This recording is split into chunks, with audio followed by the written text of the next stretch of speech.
RB channel subscribers அனைவருக்கும் வணக்கம். நம்ம சேனலில் தெரிந்த ஊர்கள், தெரியாத பல செய்திகள், தெரிந்த செய்திகள், தெரியாத பல ஊர்கள், உண்மை சம்பவங்கள், அனுபவங்கள் இதை வச்சு வீடியோக்கள் போட்டு வந்துட்டுருக்கோம். நண்பர்கள் நிறைய வீடியோக்கள் பார்க்குறீங்க, சப்ஸ்கிரைப் பண்ணால் பார்த்துட்ருக்கேன். தயவுசெய்து சப்ஸ்கிரைப் பண்ணிட்டு பக்கத்துக்குரிய பெல் பண்ண கிளிக் பண்ணி ஆல் நோட்டிஃபிகேஷன் வச்சுக்கோங்க. அப்போ நான் போடக்கூடிய வீடியோ போயிடும். ஏன்னா நம்ம பேர் வீடியோக்கள் பார்க்குறீங்க, சப்ஸ்கிரைப் பண்ணால் பார்த்துட்ருக்கீங்க. தயவுசெய்து சப்ஸ்கிரைப் பண்ணிட்டு பாருங்கள் அப்படின்னு கோரிக்கை வச்சுட்டு போகிறோம். இந்த விஷயத்தை பேசுகிறதுனால நம்ம யாருக்கு எதிரானோ கிடையாது. ஏன்னா ஒரு தற்செயலாக நடந்தக்கூடிய விஷயங்கள் அது பேசலை. இது கிட்டத்தட்ட ஒரு 30-35 வருடங்களாக நடந்தக்கூடிய பிரச்சனையை வந்து பேச போகிறோம். அது என்னங்கிற விஷயம் சொல்லிட்டேன். தஞ்சை தமிழ்நாட்டில் தஞ்சை ஜில்லா அதில் ஒருங்கிணைந்த தஞ்சை மாவட்டமாக இருந்தப்போ பட்டுக்கோட்டை துணை மாவட்டத்தில் நடந்த பிரச்சனையை பற்றி பேச போகிறோம். என்னென்னா, கடந்த ஒரு 30-35 வருடங்களுக்கு முன்பு ஒரு பட்டுக்கோட்டை மாநகரில் ஒரு பிரச்சனை ஒன்று உருவாகுது. என்ன பிரச்சனைன்னா, மராட்டிய வம்சத்தினுடைய சகாக்கள், அவங்களுடைய வாரிசுகள் பட்டுக்கோட்டையில் இருக்கக்கூடிய நகரின் முக்கியமான பகுதியில் இவருடைய ஆதிக்கங்கள் இருந்ததாக ஒரு செய்தி இருக்குது. ஆனால் இன்றைக்கும் அந்த குடும்பம் பட்டுக்கோட்டையில் இருக்குது. அந்த குடும்பத்திலிருந்து, அதாவது மராட்டியர்களுடைய வம்சத்தில் வந்து பார்த்திங்கன்னா இருக்கக்கூடிய மூத்த வாரிசு அரசாலம். அது எல்லாருக்கும் தெரிஞ்ச விஷயம். அதேமாதிரி விஷயத்தை எடுக்கும்போது இந்த பட்டுக்கோட்டையை சார்ந்த இந்த மராட்டிய மன்னனுடைய வம்சத்துக்கு ஆண் வாரிசு கிடையாது. அதனால் இரண்டுமே பெண் வாரிசு. அதில் மூத்த பெண் வாரிசை கல்யாணம் பண்ணக்கூடிய ஆள் வந்து பார்த்திங்கன்னா மராட்டியத்திலிருந்து வரக்கூடிய ஆள். இவரை வந்து கல்யாணம் பண்ணியிருக்கிறாங்க. பேர் வந்து பார்த்திங்கன்னா ஆனந்தகுமார். இவருக்கு பின்னாடி காட்டேராஸ் மகாராஜஸ்ரீ காட்டேராஸ் சாஹிப் இவருடைய மாமனார். இந்த பேரை வந்து அண்ணோட எதிர்த்து எடுத்து மகாராஜஸ்ரீ காட்டேராஸ் சாஹிப் ஆனந்தகுமார் என்ற பட்டத்தோட பட்டுக்கோட்டையில் வரக்கூடிய ஒரு ஆள். இவருக்கு 2 கோவில், அதாவது பட்டுக்கோட்டை எல்லை தெய்வமாக இருக்கக்கூடிய பார்த்திங்கன்னா பட்டுக்கோட்டை நாடியம்மன் கோவில் திருக்கோயில் சொல்லுவாங்க. அதனுடைய இன்னொரு பகுதியை பார்க்கும்போது அடைக்கலங்காத்த ஐயனார். ஏன்னா அடைக்கலங்காத்த ஐயனாருக்கு காப்பு கட்டி தான் ஒவ்வொரு வருடமும் நாடியம்மனுக்கு நாடியம்மனுக்கு காப்பு வழக்கம். இந்த 2 திருவிழாவையும் சம்மந்தப்பட்ட காட்டேராசாகியும் மன்னர் வந்து வாங்கி வச்சதனுடைய எதிரொலி இன்றைக்கி இந்த ஆனந்தகுமாருக்கு முதல் மரியாதை நடந்துகிட்ருக்கு. இந்து சமயத்திலே மிக முக்கியமான பொறுப்பாக வளர்த்துட்டு முன்னே இப்போ அந்த இவர் மேலே சில குற்றச்சாட்டுகள்னால் இந்த பகுதியை வெளியே இருக்காது. இதுக்கு முன்னாடி ஒரு சில கட்சிகள் இருந்தாலும் அதுக்கு மிக முக்கியமான ஒரு பார்த்திங்கன்னா தஞ்சையில் இருக்கக்கூடிய ஒரு மராட்டியருடைய வம்சம். இவர் வந்து தேவஸ்தானத்தில் முக்கிய பொறுப்பில் இருக்கக்கூடிய ஆள். இவர் சார்பாக தான் இந்த ஆடிட்டு பட்டுக்கோட்டையில் ஆடினதுக்கான எதிரொலிகள் இருக்குது. இது மட்டும் இல்லாமல் தஞ்சாவூரில் இவருக்கு சார்ந்த இடத்துல ஒரு, அதாவது தேவஸ்தானம் இந்த மன்னர்களுடைய வளர்ச்சி, அதாவது ராஜராஜ சோழன் ஆண்டக்கூடிய ஒரு பகுதியாக தஞ்சாவூர். இந்த தஞ்சாவூருக்கு அருகாமையில் பட்டுக்கோட்டைக்கு புறவழிச்சாலையில் ஒரு கோவில் வந்து இவருடைய கட்டுப்பாட்டில் இன்னும் இருந்துக்கிட்டு இருக்கிறதாக அங்கே இருக்கக்கூடிய ஆட்கள் சொல்கிறாங்க. இதை பற்றி அவர் கண்டுக்கலை. 2வது, பக்கத்து மாவட்டத்தில் ஒரு மிகப்பெரிய ஒரு ஆளுமிக்க ஒரு ஆள் இருந்திருக்காது. யாருன்னா துளசேந்திர ராஜா மன்னர். இவருடைய காதல் மனைவியை தன்னுடைய காதல் பண்ணி தான் கல்யாணம் பண்ணி அதனுடைய காதல் மனைவி இறக்கும் தலைவரை தனக்கு ஒரு நினைவு சின்னம் கட்டணும்னு சொன்னாங்க.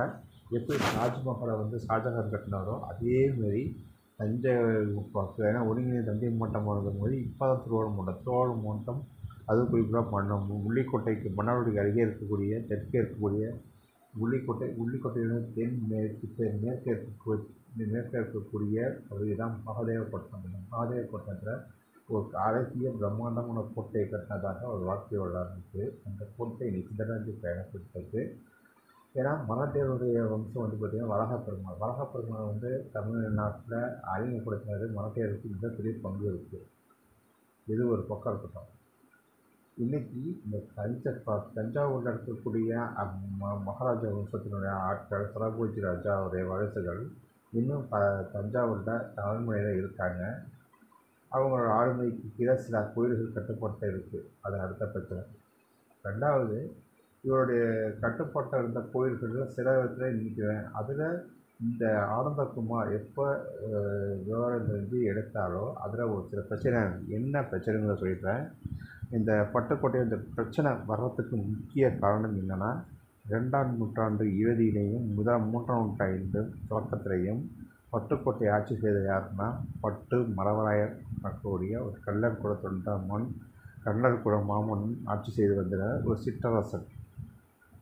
இந்த சிற்றரசன் தனக்கு தேவையானதை வந்து பண்ணணும்னு சொல்லிட்டு இங்கே கோட்டையை அமைச்சு வாழ்ந்ததாகவும், அந்த கோட்டையில் 27 தெய்வங்கள், அதாவது 2 சைவம் மற்றும் பயணத்திற்கு 2 கோட்டையும் இந்த பட்டு மலர் ஆதரிச்சிருக்கிற கோட்டை சிவன் கோயில் பகுதியையும், கோட்டை ரங்கநாதர் கோயிலில் பெருமாள் கோயில் பகுதியில் இருக்கக்கூடிய கோட்டை ரங்கநாதர் பகுதியையும் இவர் காலம் மிக்க கீழே கொண்டு வந்ததாகவும், அந்த கோட்டையுடைய வருமானங்களை வச்சு தனக்கு இருக்கக்கூடிய செல்வாக்கு வந்தக்கூடிய இதை வச்சு அந்த கோட்டையையும் அந்த 2 கோயில்களையும் பராமரித்து வந்ததுக்கான வாழ்க்கை வரலாறு இருக்குது.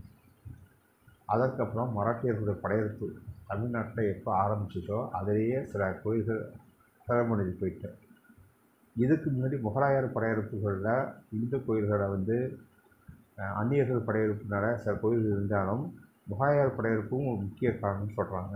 இந்து கோயில்களை அழிச்சதுக்கு, அதாவது இந்து கோயில்களை இதை வந்து புனரமைக்கிறதுக்கு 2 அரசாங்கம். முதல்ல விஜயநகர பாமரசு இருந்துச்சு. அதற்கப்புறமா அந்த மராட்டியருடைய இந்த கோயில் இந்த அமைப்பும் கடத்தில் இருந்துச்சு. இப்போ ஒரு கட்டத்தில் இந்த கோயில் வந்து சிதறமடைஞ்சு போகணுன்னா ஆங்கிலேயருடைய கட்டுப்பாட்டில் இந்த கோயில் எடுக்கிறாங்க. இந்த கோயில் எடுத்து ஆங்கிலேயர் கட்டுப்பாட்டுக்கு ஆங்கிலேயருக்கு ஆதரவாக இருக்கக்கூடியவர்கள் சரபோஜி ராஜாவுடைய 2ஆம் சரபோஜி, அவருடைய மகன்கள் தான், அவருடைய வாரிசுகள் தான் இந்த காட்டேராஜ் சாஹிப் அப்படின்னு சொல்லிட்டு அந்த வம்சத்துலேருந்து. ஏன்னா 2 ஆரம்பித்து ஆங்கிலேய அரசுக்கு சரபோஜி மன்னர் வந்து ஒத்து போனதுனால அவர்கிட்டேருந்து அந்த ஆங்கிலேய அரசுலேருந்து ஒரு பட்டயம் வந்து எழுதிவாங்க. அப்போ பட்டயங்கள் பார்த்திங்கன்னா செம்பு தகடுகளையும் செப்பேடுகள் தான் கொடுக்கப்பட்டது. அந்த செப்பேடில் வாங்கின இதை வந்து அவருடைய வச்சு கூட்டிகிட்டு அதை வந்து அவங்களுக்கே தெரியாமல் சில ஆட்கள் காலமாயிட்டாங்க. காலமானதுனா கிட்டத்தட்ட ஒரு 10 தலைமுறைக்கு அப்புறமாக இந்த ஆனந்தகுமார் எப்போ மாப்பிள்ளையாக பொறுப்பெடுத்தாலும் இந்த காத்தேராஜ் சாஹிப் இருக்கக்கூடிய மாமன்னன் அவருடைய தலைமை அமைச்சரை வந்து எப்படி அவருடைய வாரிசுகள் சகாக்கள் இறந்தாங்கன்னா, அதற்கப்புறம் பொறுப்புகள்லாம் பார்த்திங்கன்னா மாப்பிள்ளை கிட்டே வருது. அந்த மாப்பிள்ளைகள் கிடக்கும்போது சில பிரச்சனைகள் ஏற்படுது. அதில் கிட்டத்தட்ட 25-30 வருடங்களுக்கு மேலாக நிதியை வந்து அரசாங்கத்துக்கு அவர் சொத்துலேருந்து வரக்கூடிய இதை வந்து இழப்பு ஏற்படுத்துறதாக ஒரு இருக்குது. அது வருவாய்த்துறை களத்தில் பண்ணோன்னே அதுக்கப்புறம் இவருக்கு முக்கிய வீடு பார்த்திங்கன்னா முக்கிய பகுதியாக இருக்கக்கூடிய பெரிய களத்தில் இருக்குது. இந்த பெரிய களத்தில் இருக்கக்கூடிய வருவாய் காலகட்டம்னு பார்த்தா அதுக்கு நகராட்சி இருக்குது. நகராட்சினா பட்டுக்கோட்டை வந்து நகராட்சி இதில் வரக்கூடிய இதுதான். ஆனால் வருவாய்த்துறை வந்து நகராட்சியை கட்டுப்போம். நகராட்சி காலத்தில் பார்க்கும்போது கிட்டத்தட்ட 30 வருடங்களுக்கு மேலாக அவர் பின்னர் எந்த ஒரு பாதிப்பு கட்டாமல் அனுபவிச்சுட்டு இருந்தது தெரியும். இதனால் நகராட்சி களத்தில் நம்பி வருவாய்த்துறை நகராட்சி 2 பேரும் அரசாங்கத்துக்கு இது வழி செலுத்துகிற பங்கு வச்சுருக்காரு. அதனால் இவருக்கு மேலே ஒரு சில நடவடிக்கைகள் ஏற்பட போகிறாங்க. ஆனால் இவர் தொடர்ந்து கேட்குற மாதிரி இல்லை. இவர் கிட்டத்தட்ட எப்போ 1989 கல்யாணம் ஆகி வர்றாரு. கல்யாணம் ஆனதுக்கு அப்புறமாக களத்தில் இறங்குறாரு. களத்தில் இறங்கினதுக்கு 92 அப்புறம் ஒரு வழக்கு போடுறாரு. அந்த வழக்கு வந்து பட்டுக்கோட்டை நீதிமன்றத்தில் தள்ளுபடியாகுது. இதை வந்து மாவட்ட நீதிமன்றம் போகுது. மாவட்ட நீதிமன்றம் இந்த விஷயத்தை தடைவிடுது. அதுக்கப்புறம் உயர்நீதிமன்றத்துக்கு தடை கேட்குறாரு. உயர்நீதிமன்றத்தை என்ன சொல்கிறாங்கன்னா, இதை ஒரு பொருட்டாக எடுத்துகிட்டு வராங்க அப்படின்னு சொல்லி தடை விடுறாரு. இதை தூக்கிட்டு போய் 94 போய் உச்சநீதிமன்றத்தில் ஒரு தடையாணை வாங்குறாரு. என்னென்னா, இந்த கோவில் செப்பல்கள் வந்து இந்த கோவில் சம்மந்தப்பட்ட இதெல்லாம் தமிழ்நாட்டில் இந்தியாவில் அது குறிப்பிட்ட தமிழ்நாட்டில் என்னுடைய தஞ்சை மாவட்டத்தில் பட்டுக்கோட்டை பகுதியில் இருக்குது அப்படின்னா அவங்க செப்பேடுகள் ஆராய்ச்சி போயிட்டு இந்த செப்பேடு வந்து கணக்கெடுத்துக்க முடியாது, இருந்தாலும் இதை ஒதுக்க முடியாது, இதை நீங்கள் வந்து அரசாங்கத்தை கேட்டுட்டு பண்ணணும்னு சொல்லி தடையாணை கொடுத்துறாங்க. ஆனால் தடையாணை வாங்கின மட்டும் தான் கணக்கில் இருக்கிறது இல்லை, அது அரசாங்கத்துக்கு செஞ்சுட்டு அந்த விஷயத்தை கையெழுத்த மாட்டேங்கிறது.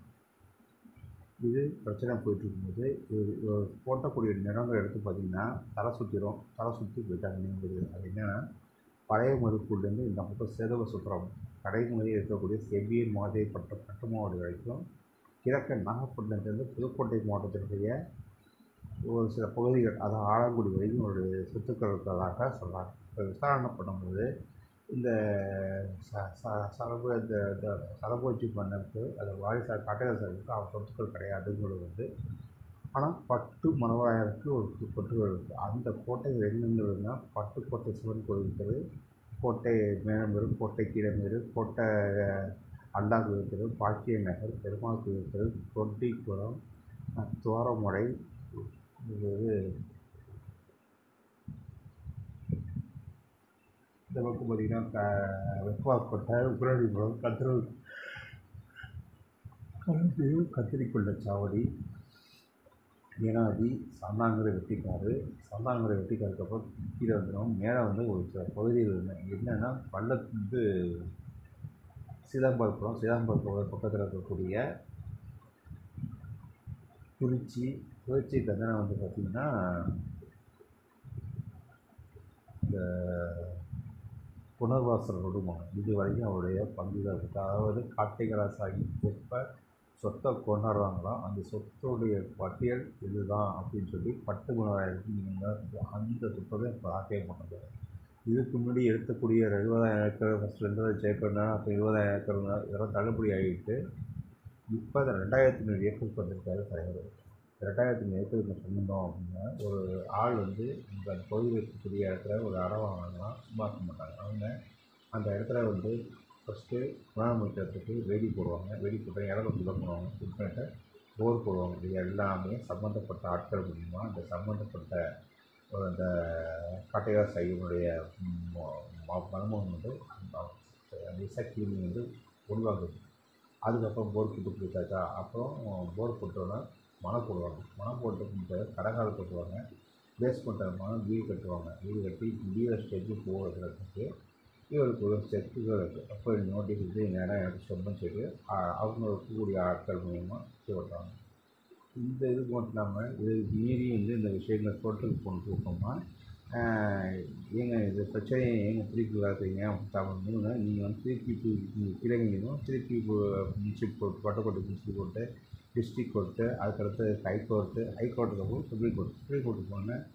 இதை வந்து ஒரு பொருட்டாக கிடையாது இருந்தாலும் நீங்கள் வந்து வாங்கியிருக்கீங்க. ஸோ இதை கலெக்டர் எடுத்து நீங்கள் ஏற்கனவே திரும்ப கொடுத்துருக்கோம் தள்ளுபடிக்கு வந்து தள்ளிக்கிறாங்க. ஒரு கட்டத்தில் இவங்களுடைய ஆட்கள் அந்த ப்ரெஷர் மனு போட்டிருந்தேன். கடுப்பான நீதிபதி என்ன பண்ணுறாருன்னா இது வழக்கு ஆனால் செப்பேடுகளை நீங்கள் கொடுத்துருக்கீங்க, செப்பேடுகளை வந்து பொருட்டாக எடுத்துக்கோங்க ஆரம்பிச்சு கொடுத்துருக்கோம், நீங்கள் வந்து ரிப்பீட் கொடுக்குறோம், இந்த விஷயத்தை உங்களுடைய மாநில அரசுக்கு தெரியப்படுத்தி பண்ணுங்கள் அப்படின்னு சொல்கிறாங்க. ஆனால் இது குழப்ப விஷயத்தை பண்ணியிருக்காரு. அதுக்கப்புறம் இருக்கக்கூடிய ஆட்கள்லாம் போய் திருப்பி ஸ்டே வாங்குறாங்க. ஸ்டேயை வந்து உடைக்கிறதுக்கு வேலைகள் நடந்துகிட்டு அந்த ஸ்டேயை உடைக்கிறதுக்கு. அப்போ சில விஷயங்கள் ஸ்டேயை உடைச்சிருக்காரு. ஒரு சில ஸ்டே இருந்தாலும் சில வீடுகளை வந்து புல்டோசர் வச்சு எடுத்துருக்காரு. இதெல்லாம் அந்த வழக்கு பதிவு பண்ணியிருக்காங்க. 3ஆம் தரப்பட்ட ஆட்கள் தீர்ப்பு போகும்போது இல்லை இந்த விஷயம் லோக்கலாக போக முடியாது, நம்ம ஹைகோர்ட் போய் டேரெக்டாக சுப்ரீம் கோர்ட் போய் பார்த்துட்டு அதெல்லாம் திருப்பி கொடுத்தாங்க. அப்போ என்ன சொல்லுவாங்க, இந்த கருத்து ஏற்கனவே வழக்கை திருப்பி கொடுத்தாச்சு, இந்த முறை திருப்பி கொடுத்துருக்கோம், 3வது முறை விஷயம் வந்திருக்கீங்க, சரி எங்களுக்கு கால அவகாசம் கொடுங்கன்னு சொல்லிட்டு திருப்ப டாக்டர் போடுறாங்க. அதுக்கப்புறம் கொரோனா, கஜா புயல், அதெல்லாம் 2022ஆம் ஆண்டு இந்த வழக்கு மீண்டும் விசாரணைக்கு வந்து தீர்ப்பு தேதிக்கவங்க 2023ஆம் ஆண்டு தொடக்கத்தில் இந்த விஷயத்துக்கான இதை வந்து கொடுக்கணும்னு சொல்லி அறிவித்தாங்க. எப்போனா செப்டம்பர் மாதம் 2024 தீர்ப்பு வருது. அந்த 2,500 ஏக்கரில் வந்து உங்களுக்கு சொந்தம்னு சொல்லி செப்பேடுக்காங்க. செப்பேடில் வந்து பொருட்டாக இருக்குங்க, இருந்தால் சுதந்திர முடியாது. இதை வந்து உங்களுடைய அரசாங்கத்தில் தெரியப்படுத்திட்டு அவங்க என்னன்னா அவங்களுக்கு இப்போ டாக்குமெண்ட் சர்வே பண்ணிடுது, வேண்டாம் டிஜிட்டல் மயமாக இருக்கணும். இப்போ விசாரித்து பார்க்கும்போது இந்த செப்பேடு கொடுத்ததையும் இதுகளுடைய அரசாங்கம் கொடுத்ததையும் வித்தியாசப்படுறேன். எனக்கு இந்த விஷயத்தை கடைபிடி பண்ணுறோம், இருந்தாலும் இவர் கொடுத்த செப்பேடு இவருடைய நிலங்கள் வந்து சமயம் பொறுத்து இதுக்கு அரசாங்கத்தினுடைய ஒப்புதல் மூலிமா இவர் எடுத்துக்கலாம் அப்படிங்கிற தீர்ப்பு. அந்த ஒப்பு எடுத்துக்கலாம் அப்படின்ற தீர்ப்பை வச்சு இதில் பட்டுக்கோட்டையில் இருக்கக்கூடிய ஆட்களை வச்சு மிரட்டி தங்களுடைய இடத்த வந்து வாங்கிட்டு வச்சுக்கிட்டு கிழக்கு கோசை வச்சதுக்கப்புறம் முதல் நாள் பிரச்சாரம் பண்ண மாட்டார். கடற்பூசம் அதிகபட்சம் போனால் கடற்பூசம் முடிஞ்ச 3 நாள் போயிடும். அதாவது முதல் நாள் கடற்பூசம் முடிஞ்சுன்னா இன்னைக்கு கடற்பூசம் முதல் நாள் கடற்பூசம் முதல் நாள் 4வது நாள் வீட்டில் போய் இந்த இடம் எனக்கு சொந்தம் கொடுக்கணும்னு சொன்னால் அப்போ பிரச்சனை இருக்கிறோம். அதில் சில கட்ட பஞ்சாயத்து நடந்துச்சு. அதுலேயும் ஒரு சில ஆட்கள் போனோம்னா இந்த பிரச்சனையை வந்து மக்கள் கவனத்தை கொண்டு போகணும்னு சொல்லிட்டு இருக்கக்கூடிய இடத்துல வந்து ஒரு பக்கம் ஏன்னா நான் வீட்லேயும் 4 பேர் இருந்தாங்கன்னா 2 பேர் 5 பேர் இருந்தாங்கன்னா கருத்து வேற்றுமை மொழி குடும்பத்தில் பக்கத்து வீட்டில் இருக்கக்கூடிய ஆட்கள்கிட்ட சொல்லி அவங்களையும் கன்வின்ஸ் பண்ணி அவங்களையும் ஒரு பக்கம் அப்புறம் அந்த ஏரியாவில் இருக்கக்கூடிய தெரு இருக்கிறாங்க. தெருவுலேருந்து அந்த ஏரியாவில் பக்கத்து ஏரியாவுக்கு போகுது. பக்கத்து இருக்கக்கூடிய ஆட்களும் ஒத்து போகிறாங்க. இப்படியே சேர்ந்து வந்து ஒரு ஒட்டுமொத்த கிராமமும் அதுக்கு எதிராக வர்றாங்க. அது என்னென்னா சாத்தான்காடு வெட்டிக்காடு. மெதுவாக சாத்தான்காடு வெட்டிக்காடு இருக்குது இந்த விஷயத்துக்கு எடுக்கிறாங்க. இப்போ நகரத்தினுடைய புதிய பேருந்து நிலையம் கட்டுமானம் பண்ணி முடிஞ்சு வேலையிடம் முடிஞ்சு அதுக்கு வந்து திறக்கிறதுக்கான வேலைகள் நடந்துகிட்ருக்கு. இப்போ இந்த விஷயத்தை கையெடுத்தால் தான் அரசாங்கத்தை எனக்கும் சரி இது அரசாங்கத்தினுடைய இதை கவனத்துக்கு சிறுத்தை கொண்டு போகணும்னு சொல்லிட்டு ஆர்ப்பாட்டம் நடந்தபோது ஆர்ப்பாட்டம் நடக்க விடாமல் சில விஷயங்கள் நடந்துச்சு. அதெல்லாம் அதை மீறி தான் பண்ணியிருக்காங்க. சாந்தாங்க வெட்டிக்காடு பக்கத்தில் இருக்கக்கூடிய ஏனாதி ஒன்று திரட்டி இந்த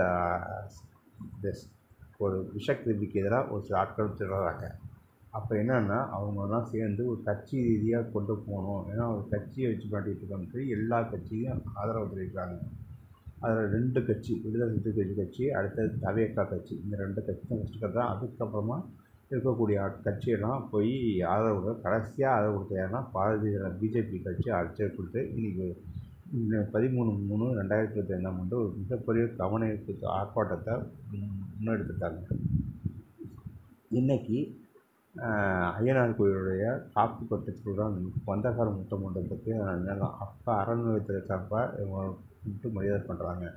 அப்போ என்ன சொல்கிறாங்கன்னா சில பேர் கேட்குறாங்க நேற்றுக்கு அப்போ அரசாங்கத்துலேருந்து என்ன பதிலுன்னா இந்து சமுதாயம் இவருக்கு வந்து பதிப்பு வந்து தனியாக அவங்களுடைய தனிப்பட்ட விஷயத்தில் அவங்க போகவும் இல்லை. அதெல்லாம் பண்ணுறாங்க. கோவில் சம்மந்தப்பட்ட கோவிலுக்கு வந்து மகாராஷ்டிரா இந்த மகாராஜா காட்டேஜ் குடும்பத்தில் மரியாதை பண்ணி நான் பண்ணியிருக்கோம். ஏன்னா இருக்கக்கூடிய ஒரே ஆண் வாரிசு இவர் தான். 2வது பிள்ளைக்கு பண்ணி அவங்க எங்கே இருக்காங்கன்னு கண்டுபிடிக்க முடியல. ஸோ இவரோட வச்சால் பண்ணுறாங்க. இவரோட சொந்தக்காரன் ஒவ்வொரு வருஷமும் திருவிழாவுக்கு வந்துட்டு போவாங்க. இந்த இடத்துல 2 மதங்கள் இருப்பாங்கன்னு சொல்லி அரசாங்கத்தில் சொல்லியிருக்காங்க. இந்த பிரச்சனை முடிஞ்சிட்டு என்னோடய விஷயம் என்னென்னா இந்த மாதிரி தனி மனிதர் வந்து இந்த விஷயத்தை சாதகமாக கொடுத்துட்டிங்கன்னா இன்னும் சில ஆட்கள் இருக்காங்க. பட்டுக்கோட்டை ரெவென்யூ வில்லேஜுன்னு பார்த்திங்கன்னா ஆராய்சமுத்திரம் ரங்கோச்சிபுரம் நாரியம்மன்புரம் கைலாசநகரபுரம் பாப்பாவளி பழையக்கோட்டை இந்த ரங்கோச்சிபுர தோட்டத்துக்கு இருக்கக்கூடிய ஆட்கள்லாம் பார்த்திங்கன்னா அவங்களோட சகாக்கள்லாம் இல்லை. ஆனால் ஒரு சில இடத்துல வந்து கைலாசநாதபுரத்தினுடைய சொத்துக்கள் நாரியம்மன்புரத்தினுடைய சொத்துக்கள் எல்லாத்தையும் வந்து ஆக்கிரமித்து சில ஆட்கள் அவங்களாம் தூக்கிட்டு வருவாங்கங்கிற ஒரு பேர்லாம் இருக்குது. ஸோ இதுக்கு உதாரணமாக இந்த விஷயம் இருக்கிறாங்க. இந்த விஷயத்தை எப்படி அரசாங்கம் கையாளுறது இந்தமாரி ஆட்கள் கொடுக்கக்கூடிய தீர்ப்புனால இனிமேல் புதுசாக ஒரு ஆட்கள் புணர்ச்சி விடாமல் அவங்களுக்கெல்லாம் ஒரு சப்போர்ட் எடி கொடுத்து விளக்கணும்னா அரசாங்கத்தை வந்து கவனிக்கப்படுறது தான் இந்த உண்ணாவிரத போராட்டம் நடத்திருக்காங்க. ஸோ இந்த உண்ணாவிரதத்துக்கு மரியாதை கொடுத்து அரசாங்கம் நல்ல முடிவு எடுக்கணும் அப்படிங்கிறத வருங்காலங்களை பார்ப்போம். வீடியோ முடிக்கிறேன்.